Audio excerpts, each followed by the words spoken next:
Kattappana merchant youth വിംഗും ICPF Idukki ചാപ്റ്ററും സംയുക്തമായി കട്ടപ്പനയിൽ കരിയർ ടോക്ക് എന്ന പേരിൽ കരിയർ ഗൈഡൻസ് പരിപാടി സംഘടിപ്പിച്ചു. Kattappana merchant association working president Sijo മോൻ ജോസ് പരിപാടി ഉദ്ഘാടനം ചെയ്തു.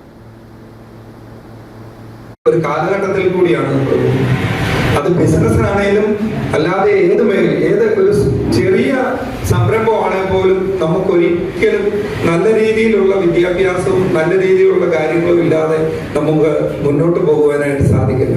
അതുകൊണ്ട് തന്നെ ഞാനിപ്പോൾ ഒത്തിരി ഒരു ഉദാഹരണങ്ങളെ പറഞ്ഞു, ഒത്തിരി എടുക്കണം, സ്കോളർഷിപ്പുകളുടെ സാധ്യതകൾ തുടങ്ങിയ കരിയർ സംബന്ധമായ ആശങ്കകൾക്ക് മറുപടി നൽകുന്ന പ്രോഗ്രാമാണ് സംഘടിപ്പിച്ചത്. സൗജന്യമായാണ് ഈ പ്രോഗ്രാം സംഘടിപ്പിച്ചിരിക്കുന്നത്. കരിയർ ഗൈഡൻസ് വിദഗ്ധൻ അജി ജോർജ് ക്ലാസ് നയിച്ചു. കട്ടപ്പന മർച്ചന്റ് അസോസിയേഷൻ ഹാളിൽ വെച്ചാണ് പ്രോഗ്രാം സംഘടിപ്പിച്ചത്. രാവിലെ 9:30 മുതൽ ഉച്ചയ്ക്ക് 12:30 വരെ ക്ലാസ് സംഘടിപ്പിച്ചത്. Kattappana merchant association youth wing president Shiyas AK, ICPF Idukki students councillor Stelin Shaji എന്നിവർ നേതൃത്വം വഹിച്ചു. News bureau, Kattappana.